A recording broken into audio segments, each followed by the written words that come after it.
Students, आज हम पढ़ेंगे पियाजे थ्योरी ऑफ कॉग्निटिव डेवलपमेंट। तो सबसे पहले हम यही देख लेते हैं कि कॉग्निटिव डेवलपमेंट का क्या मतलब है। तो जो हमारा ब्रेन होता है, हमारे ब्रेन से रिलेटेड जो एबिलिटीज हैं उनके डेवलपमेंट पर जो बेस थ्योरी है वो पियाजे की थ्योरी है। ये मैं इसलिए आपको बता रही हूँ कि भी यहाँ से क्वेश्चन बन सकता है कि पियाजे की थ्योरी जो है किस पर बेस्ड है। Number 1 emotional development, number 2 cognitive development, number 3 moral development, number 4 social development. तो आप किस पर टिक करेंगे? कॉग्निटिव डेवलपमेंट में। कॉग्निटिव का क्या मतलब है? जो हमारी ब्रेन की क्षमताएं हैं, हमारी चिंतन मनन की क्षमता है, हमारी मेमोरी याद रखने की क्षमता है, हमारा तर्क वितर्क करने की क्षमता है ना। तो ये जो क्षमताएं हैं ये किस तरह से डेवलप्ड होती हैं, जो पियाजे हैं उन्होंने इसकी स्टेजेस बताई हैं कि बच्चे किस स्टेज में यानी किस ईयर में होता है और किस उम्र में किस तरह की डेवलपमेंट आते हैं बच्चे की एबिलिटीज में, कॉग्निटिव एबिलिटीज में। ठीक है, तो हम बाकी तो पहले पढ़ चुके हैं जो स्टेजेस हैं पियाजे थ्योरी के according. Sensory motor, pre operational, concrete operational and formal operation. ये जो 2 स्टेजेस हैं हम पहले के लेक्चर में पढ़ चुके हैं। अब हम आज के लेक्चर में पढ़ेंगे कॉन्क्रीट ऑपरेशनल स्टेज, यानी ऐसी स्टेज जो 7 से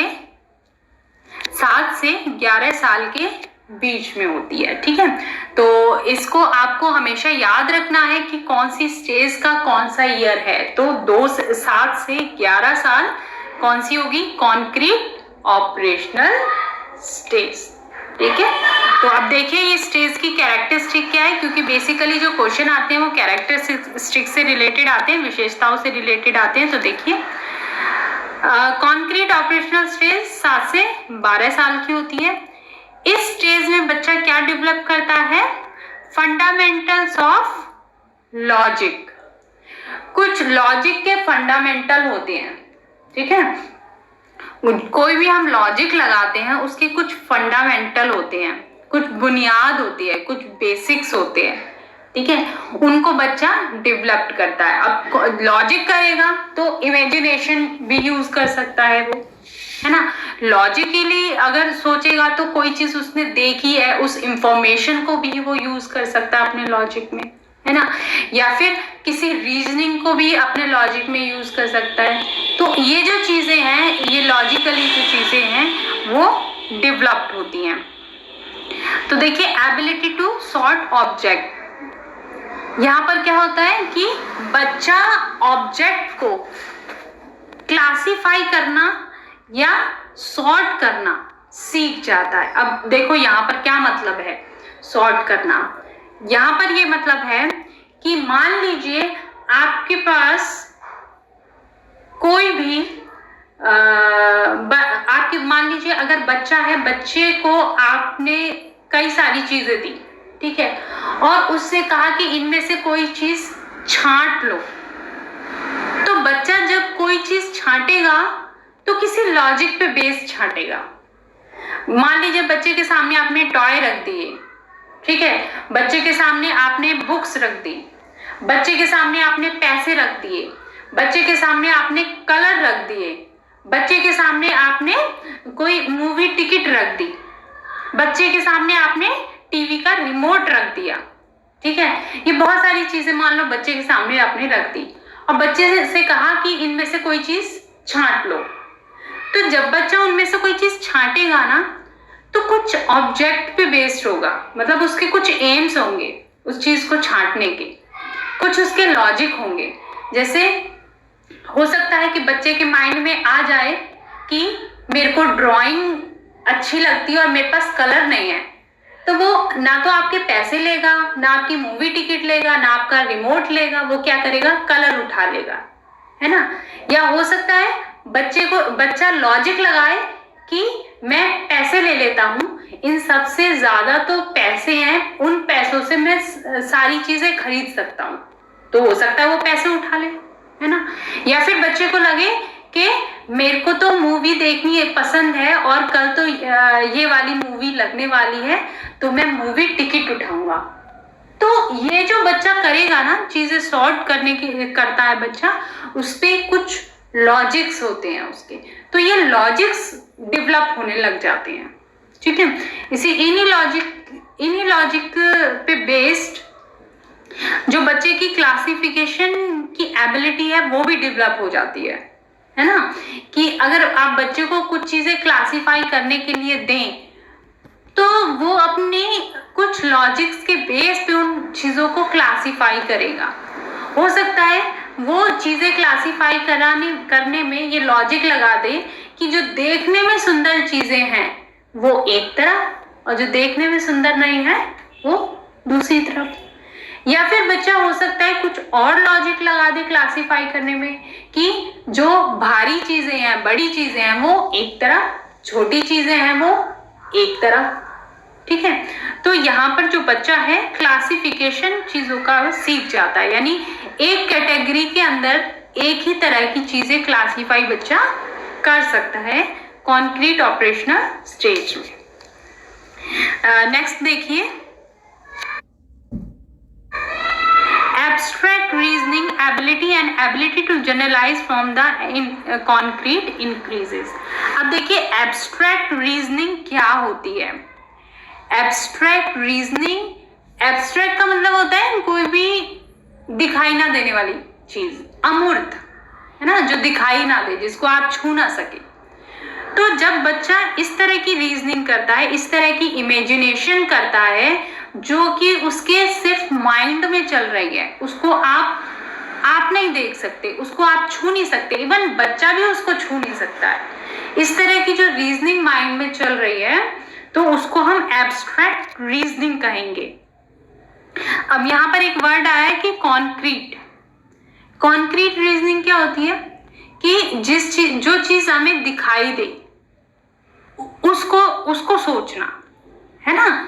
जैसे मान लीजिए आपके सामने एक हम मूवी चला दे, बच्चे के सामने एक मूवी चला दे, तो बच्चा जब मूवी जिस वक्त देख रहा है कि मान लो एक डॉल है, डॉल घोड़े पे सवार होकर जा रही है, बच्चा उस चीज को देख रहा है और देखते हुए वो उसका मीनिंग निकाल रहा है, तो वो तो होगी कॉन्क्रीट, मूर्त, जिसको देखा जा सकता है, उस पे चिंतन मनन कर रहा है बच्चा। ठीक है, लेकिन बच्चे के जब बच्चा कोई चीज है ही नहीं उसके सामने, बच्चा उसको देख ही नहीं रहा, लेकिन फिर भी अपने माइंड में उसका चिंतन मनन कर रहा है, तो वो होगी उसकी एब्स्ट्रैक्ट थिंकिंग। ठीक है, तो यहाँ ये मतलब ये है कि जो बच्चा पहले कॉन्क्रीट थिंकिंग करता है, यानी कि जो चीजें उसके सामने हैं उन पर चिंतन मनन करता है, लेकिन धीरे धीरे जो चीजें उसके सामने नहीं है वो उन पर भी चिंतन मनन करने लग जाता है। ठीक है, जैसे एक एग्जाम्पल ले चंद्रमा का। बच्चे को चंदा दिखता है तो बच्चा चंदा देखकर उस पर कुछ सोच रहा है या उसके बारे में चिंतन मनन कर रहा है चंद्रमा को देखते हुए, कि देखो चंद्रमा में से लाइट दिखाई दे रही है, देखो चंद्रमा गोल है, देखो चंद्रमा कितना ऊंचा रहता है, तो वो उसकी कॉन्क्रीट थिंकिंग है। लेकिन जब कॉन्क्रीट से फिर क्या चलता है, एब्स्ट्रैक्ट थिंकिंग पे चलता है। जब बच्चा ये इमेजिनेशन करने लग जाता है कि उस चंद्रमा पे एक बुढ़िया बैठी है, वो एक चरखा काट रही है, सूत बना रही है, और उस सूत को इतना लंबा हो जाएगा कि वो एक दिन धरती तक लटकेगा, वो बनाती जा रही है, तो ये क्या है, एब्स्ट्रैक्ट थिंकिंग है। तो इस स्टेज में बच्चा कॉन्क्रीट थिंकिंग से एब्स्ट्रैक्ट थिंकिंग की तरफ चलता है। ठीक है, और एक कैरेक्टरिस्टिक जो थी कंजर्वेशन ऑफ मैटर, जो कि मैं पिछले लेक्चर में मैंने बताया था कि बच्चा जब सेकंड स्टेज में होता है, ठीक है, बच्चा जब second stage pre operational stage में होता है तो कंजर्वेशन ऑफ मैटर नहीं समझता, यानी कि उसको नहीं पता कि रुई का गोला भारी होगा या फिर एक छोटा पत्थर, वो तो रुई के गोले को देखेगा और कहेगा ये भारी है, ठीक है। तो लेकिन इस स्टेज में यानी कॉन्क्रीट ऑपरेशनल स्टेज 7 से 11 में जब बच्चा पहुंचता है तो ये जो कंजर्वेशन ऑफ मैटर है उसको समझने लग जाता है, ठीक है। अगर यहाँ बोलेंगे बच्चे से कि आपका घर आपके स्कूल से 5 किलोमीटर दूर है, तो बताओ आपका स्कूल आपके घर से कितना दूर है। आपका घर आपके स्कूल से 5 किलोमीटर दूर है, तो बताओ आपका स्कूल आपके घर से कितना दूर है। तो बच्चा कहेगा 5, है ना। अगर हम बच्चे के सामने 6 बॉल लाइन में लगा दें और 6 बॉल को सर्कल में लगा दें और पूछे बताओ कौन सी बॉल ज्यादा है, तो बच्चा उसको काउंट कर लेगा और कहेगा दोनों बराबर हैं। लेकिन इससे पहले वाली जो स्टेज थी प्री ऑपरेशनल, उसमें अगर आप ऐसा कहेंगे तो ये रिजल्ट नहीं आएगा, ठीक है। तो इस स्टेज में बच्चा कंजर्वेशन ऑफ मैटर सीख जाता है। अब हमें यहाँ से क्या चीज ध्यान रखनी है, अब हमें यहाँ पे ये चीज ध्यान रखनी है कि क्वेश्चन यहाँ से कंजर्वेशन ऑफ मैटर पे या तो ये आता है कि किस स्टेज में कंजर्वेशन ऑफ मैटर नहीं होती है। कंजर्वेशन ऑफ मैटर बच्चे में किस कंजर्वेशन ऑफ मैटर की समझ बच्चे में नहीं होती है, नहीं किस स्टेज में, तो आप क्या कहेंगे प्री ऑपरेशनल। या फिर यहाँ पर से क्वेश्चन आ जाता है कि किस स्टेज पर पहुंचने पर बच्चे को कंजर्वेशन ऑफ मैटर समझ में आने लग जाता है, तो आप क्या कहेंगे कॉन्क्रीट ऑपरेशनल स्टेज पर। तो यहाँ आपको ध्यान रखना है, यहाँ से क्वेश्चन बनते हैं, यहाँ से क्वेश्चन रिपीट होता है, तो आप ये ध्यान रखेंगे दोनों ही चीजें कि कॉन्क्रीट से एब्स्ट्रैक्ट थिंकिंग और साथ में understanding of conservation of matter.